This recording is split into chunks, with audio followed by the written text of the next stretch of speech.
Hai guys, jumpa kembali dengan saya Nur Fitriadin di akun Noel Blessed. Kiranya melalui video yang diunggah oleh akun ini boleh menjadi berkat bagi setiap kita. Dalam video kali ini kita akan membahas nih ya tentang pernyataan dari Ipung Atria ya, sebenarnya yang gak berbobot menurut saya.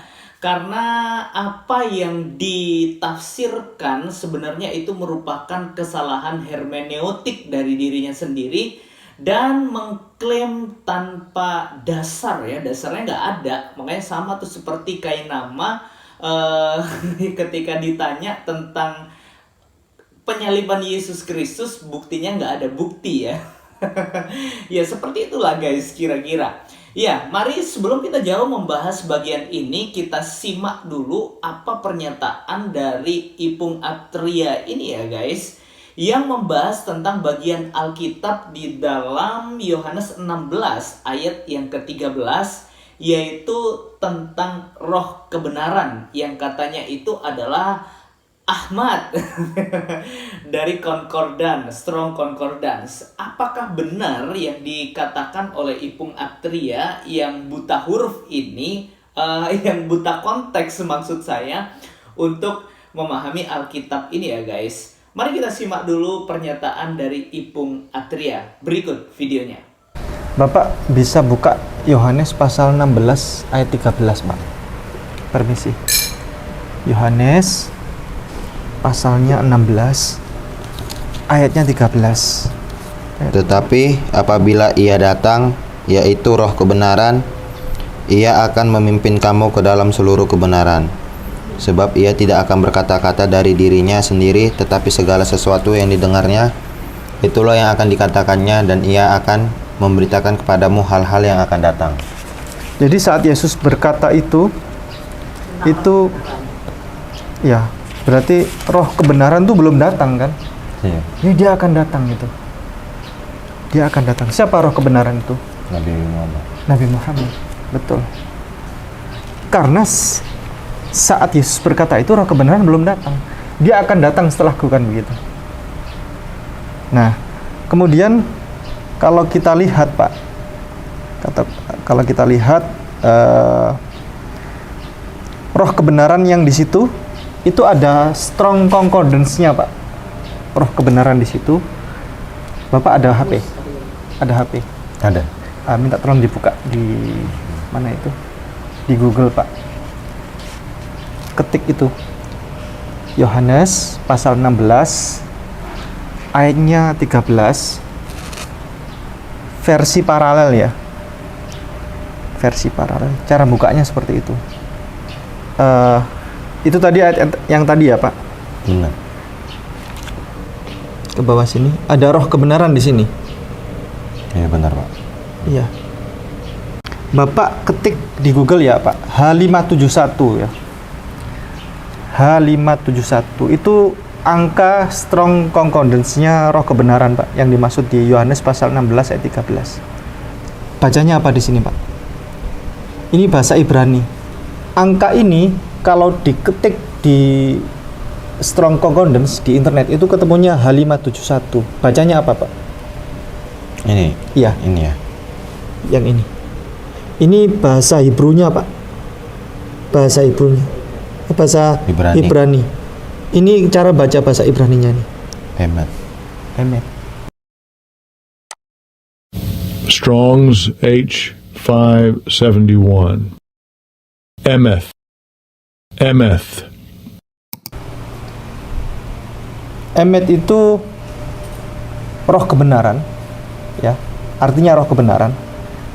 Coba identik dengan apa emet itu? Ahmad.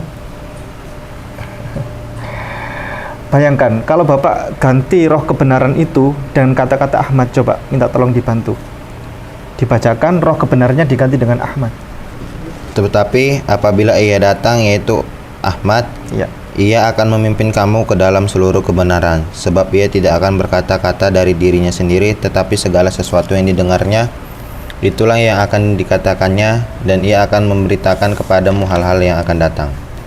Dari video yang diunggah oleh Ipung Atria itu sebenarnya membahas dalam Yohanes 16 ayat yang ke-13 ya. Dikatakan di dalam Alkitab, tetapi apabila ia datang, yaitu roh kebenaran, ia akan memimpin kamu ke dalam seluruh kebenaran. Sebab ia tidak akan berkata-kata dari dirinya sendiri, tetapi segala sesuatu yang didengarnya itulah yang akan dikatakannya, dan ia akan memberitakan kepadamu hal-hal yang akan datang. Nah, benarkah di sini bahwa roh kebenaran itu adalah Ahmad yang diklaim oleh Ipung Atria ini adalah Muhammad itu adalah roh kebenaran? Wah, ini salah total ya. Menurut saya ini adalah pemahaman hermeneutik yang keliru terhadap ayat ini ya guys. Makanya kalau nggak beriman kepada Alkitab jadinya kayak gini ya. Awas, ini nanti kalau ditafsirkan bahwa itu adalah Muhammad, ini jadi blunder buat Anda ya Ustadz Ipung Atria. Makanya kalau bodoh itu jangan diambil sendiri, bagi-bagilah buat yang lain. Nah, yuk kita simak. Sebelum kita membahas jauh bagian ini, kita harus tahu dulu tentang Roh Kudus ya teman-teman sekalian. Siapa sih sebenarnya Roh Kudus itu?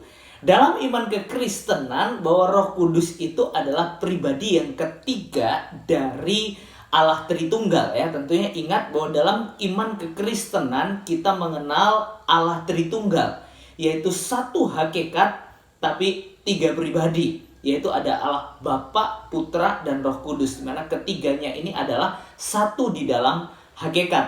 Nah, kita ingat bahwa Roh Kudus itu adalah pribadi yang ketiga dari Allah Tritunggal. Nah, di dalam Alkitab sebenarnya ada begitu banyak penyebutan atau nama lain dari Roh Kudus ini.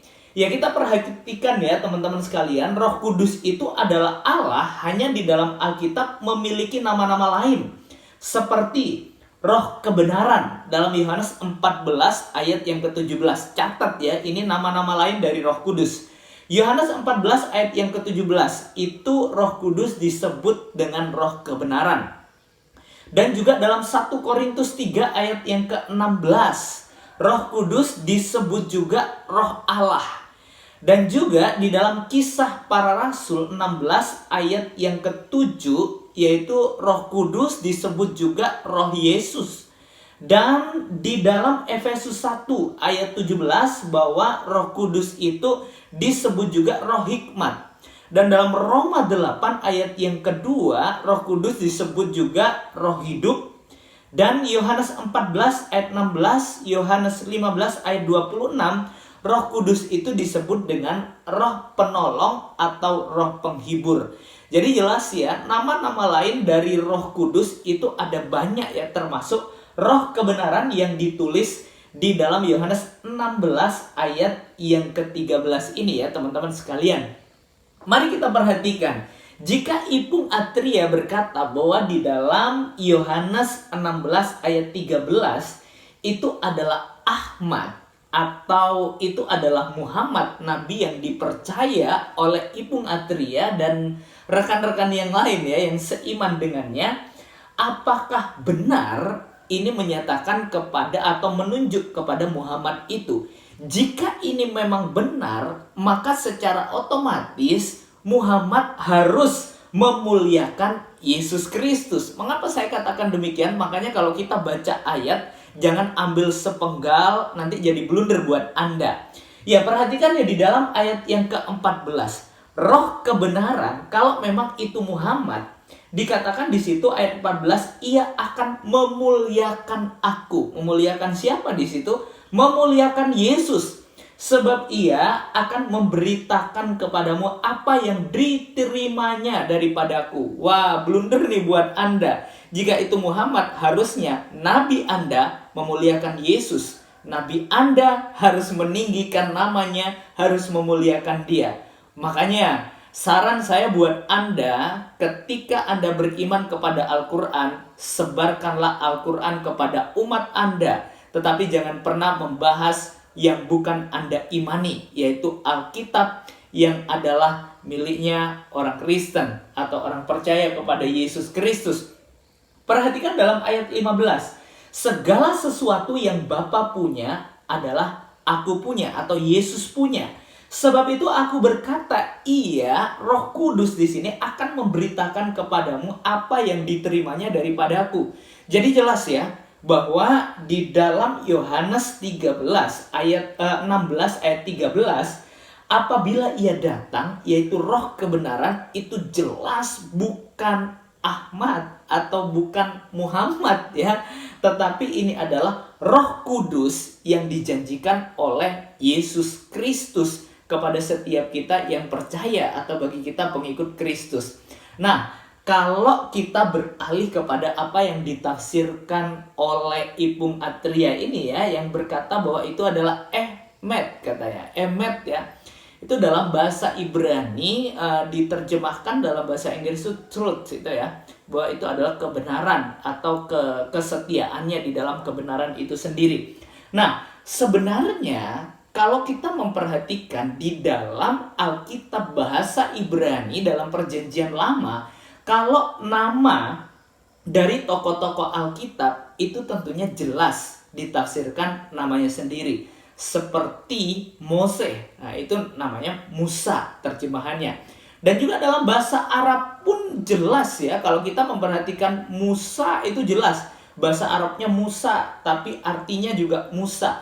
Tetapi bagaimana mungkin ini Ahmed jadi Ahmad?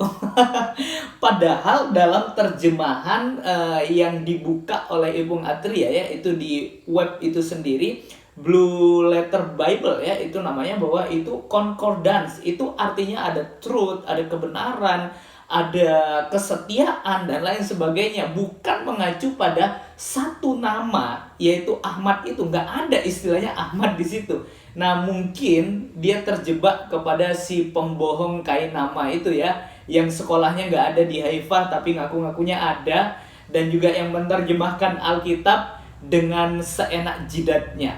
Ya, saya yakin dan percaya kita semua mengerti bagian ini dengan baik dan jelas ya. Bagi orang yang tidak mempunyai salah dalam hermeneutik, tentunya akan memahami bahwa roh kebenaran itu adalah Roh Kudus yang telah Yesus Kristus janjikan kepada pengikutnya. Ya, kiranya melalui video ini kita boleh dibukakan wawasan kita dan kita boleh tetap setia mengikut Yesus sampai akhir hidup kita. Sebab Dia yang memberikan kehidupan kekal bagi setiap kita yang percaya kepadanya. Tuhan Yesus memberkati kita. God be with you.